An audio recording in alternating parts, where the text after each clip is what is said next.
बिस्मिल्लाहिर्रहमानिर्रहीम। शुरू अल्लाह के नाम से जो नहायत मेहरबान बड़ा रहम करने वाला है।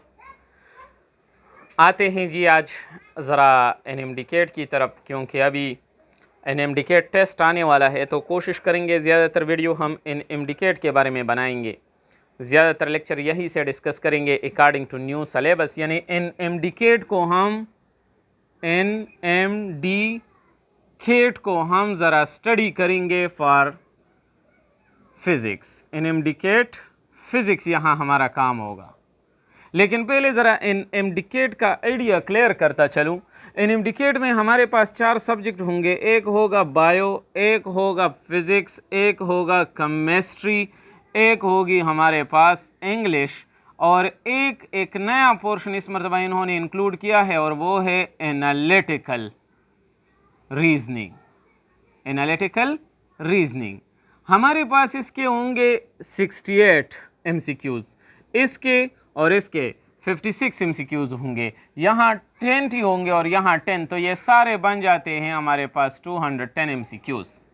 इनमें हर MCQ का 1 मार्क होता है। हमारे पास नेगेटिव मार्किंग नहीं होती, लेकिन कोशिश करनी है कि गलत से गलत जो MCQ है वो बिल्कुल पिक नहीं करनी है। गलती नहीं करनी चाहिए, बस वैसे भी तुक्के नहीं लगाने चाहिए। तो ये एनएमडीकेट का हमारे पास तरीका है। और ये चूंकि ऑनलाइन टेस्ट होगा, तो इसके लिए आपको थोड़ा सा कंप्यूटर पे भी काम करना चाहिए, ताकि आपको माउस चलाना आता हो, आपको कंप्यूटर पर थोड़ा बहुत क्लिक वगैरह करना आता हो, तो कंप्यूटर का होना भी ज़रूरी है।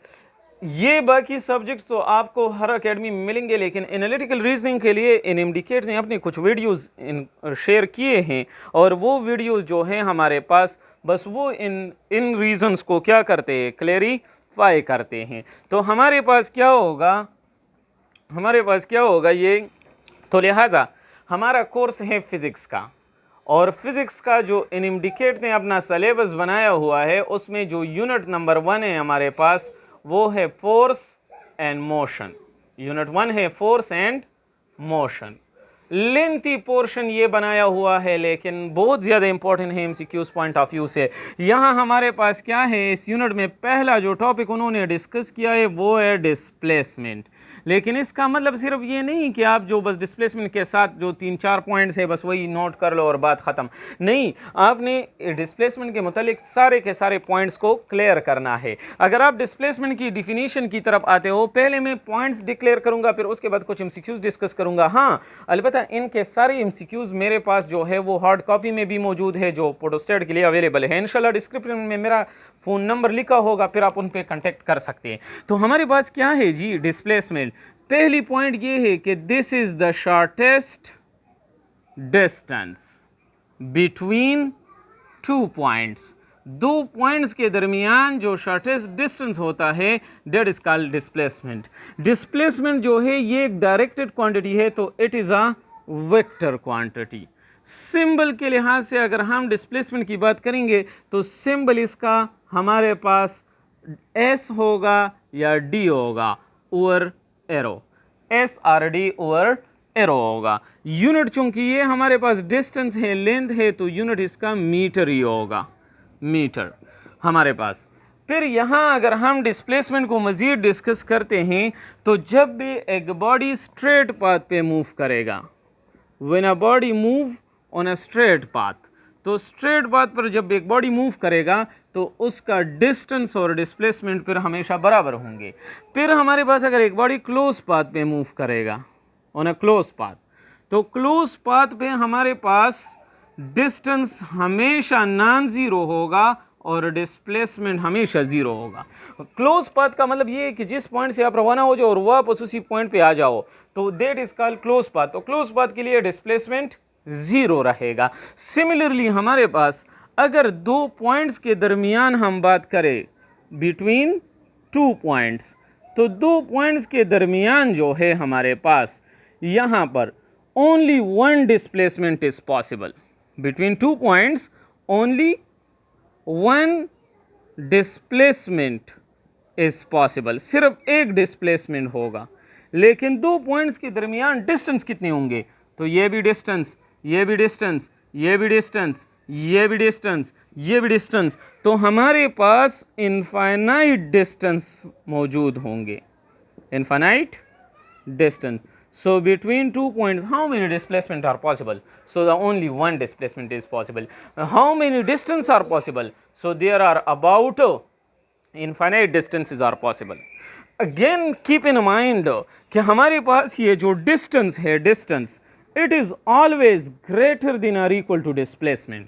हमेशा डिस्टेंस डिस्प्लेसमेंट से ज़्यादा होगा, या अगर एक बार स्ट्रेट पाथ पे मूव करेगा तो फिर उस केस में डिस्टेंस और डिस्प्लेसमेंट इक्वल होगा. तो distance is always greater than और इक्वल टू डिस्प्लेसमेंट. यही वजह है कि अगर हम एमसीक्यू को देखें कि the ratio of distance to displacement, अगर हम एमसीक्यू इस पे देखें कि the ratio of distance to displacement, तो अगर आप बड़ी वैल्यू को छोटी वैल्यू से डिवाइड करते हो तो आंसर हमेशा ग्रेटर देन 1 आएगा, और अगर आपके पास ये दोनों वैल्यू सेम हो तो फिर 1 आएगा. तो the ratio of distance to displacement is always greater than और इक्वल टू 1 होगा. सिमिलरली अगर इस पॉइंट को हम इस तरह क्लियर कर ले कि जो डिस्प्लेसमेंट है तो displacement is always less than और इक्वल टू डिस्टेंस. लिहाजा अब अगर डिस्प्लेसमेंट टू डिस्टेंस रेशो हम ले ले, displacement to distance ratio, तो that is always equal to less than or equal to 1. तो लिहाजा या ये तो लेस होगा 1 से या 1 के बराबर होगा.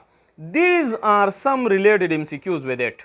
अब ज़रा सा हम थोड़ा सा कुछ एनालिटिकल टाइप के MCQs को भी इसमें शामिल कर लेते हैं.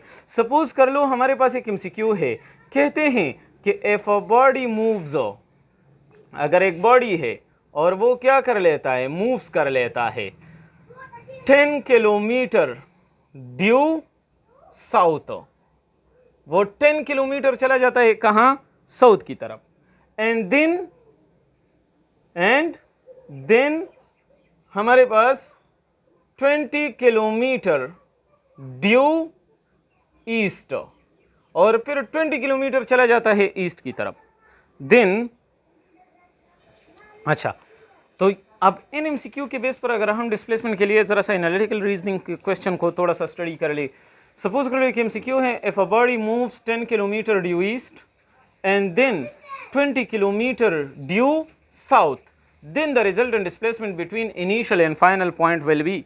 तो फिर इनिशियल डिस्प्लेसमेंट क्या होगा, 10 किलोमीटर होगा, 10√5 होगा, 10√2 होगा, या नन ऑफ द अबव होगा. तो देखो इसके लिए फिर आपने न्यूज़ डायग्राम की मदद से डायग्राम बनाना है, NEWS. सर किस तरह बनाना है हमने, यहाँ पर पहले ये बॉडी कहाँ गया है, it will 10 kilometre due east, 10 kilometre ये चला गया है ईस्ट की तरफ. फिर क्या हुआ हमारे पास 20 किलोमीटर ड्यू साउथ, 20 किलोमीटर आया है ये साउथ की तरफ. फिर resultant displacement between initial and final point वो ये होगा, ये वाला. तो यहाँ अगर आप देखो ये रिजल्टेंट है, यहाँ पर अगर आप देखो तो ये दोनों इसके रेक्टेंगुलर कंपोनेंट बन गए हैं, और रेक्टेंगुलर कंपोनेंट से अगर आप मैग्नीट्यूड निकालते हो तो आपके पास 10 का स्क्वायर प्लस 20 का स्क्वायर ये हो जाएगा √500, और √500 को हम लिख सकते हैं 5/10√5. तो इट मीन्स कि यहाँ पर इसका आंसर क्या होगा, 10√5 किलोमीटर, ये डिस्प्लेसमेंट होगा. सेम टू सेम केस अगर आप इस एमसीक्यू को जरा देखो कि if a body moves 10 kilometre due north and 20 kilometre due east and again 10 kilometre due south, then the resultant displacement between initial and final point is. तो यहाँ पर दोबारा वही डायग्राम होगा, NEWS. तो कहाँ जा रहा है ये, पहले जा रहा है 10 किलोमीटर ड्यू नॉर्थ, 10 किलोमीटर चला गया नॉर्थ की तरफ. याद रखो इस तरह के एमसीक्यूज के लिए डायग्राम बनाना ज़रूरी है. फिर हमारे पास क्या है, 20 किलोमीटर ड्यू ईस्ट, फिर 20 किलोमीटर चला गया कहाँ, ईस्ट की तरफ. फिर क्या हुआ, अगेन 10 किलोमीटर ड्यू साउथ, अब साउथ की तरफ आया 10 kilometre. What is the displacement, तो डिस्प्लेसमेंट ये होगा हमारे पास. तो ये कितना होगा, डेट इज जितना ये है उतना ये भी है, तो 20 किलोमीटर ड्यू ईस्ट, तो 20 किलोमीटर ईस्ट की तरफ होगा. This is something about the related MCQs with displacement. फिर हमारे पास क्या है, फिर हमारे पास अब इसी तरह एक और एमसीक्यू उन्होंने दे दिया कि if a body moves 10 kilometre due north, 20 kilometre due east and again 20 kilometre due south, then the displacement between initial and final point is. तो वही तरीका होगा हमारे पास कि पहले बॉडी गया है हमारे पास नॉर्थ की तरफ 10 किलोमीटर, फिर गया है ईस्ट की तरफ 20 किलोमीटर, और फिर गया है हमारे पास 20 किलोमीटर ड्यू साउथ, 20 किलोमीटर आया है साउथ की तरफ। What is the resultant displacement? तो अब अगर आप गौर से देख लो, ये अगर मैं यहाँ ज्वाइन कर लूँ तो ये 10, ये भी 10, तो यहाँ कितना रह जाएगा? Here it is 10 kilometre. तो इसका मतलब ये 20 किलोमीटर और ये 10 किलोमीटर, ये इसका परपेंडिकुलर, ये इसका बेस, हमारे पास ये नॉर्मल कंपोनेंट, ये हॉरिजॉन्टल कंपोनेंट। तो लिहाजा डिस्प्लेसमेंट उसी तरह अंडर रूट 20 का स्क्वायर 400 और अंडर रूट 10 का स्क्वायर 100, तो अंडर रूट 500 और अंडर रूट 500 बराबर होता है 5 अंडर रूट 10 अंडर रूट 5। तो ये इसका आंसर हो जाएगा 10 under root 5। So this is something about the MCQs related to displacement. ये हमारे पास कुछ एमसीक्यूज थे किसके साथ रिलेटेड टू डिस्प्लेसमेंट थे। इंशाल्लाह नेक्स्ट लेक्चर में हम मोमेंटम और उससे related first law, second law, velocity और एक्सेलरेशन के एमसीक्यूज को डिस्कस करेंगे। Thank you very much for watching.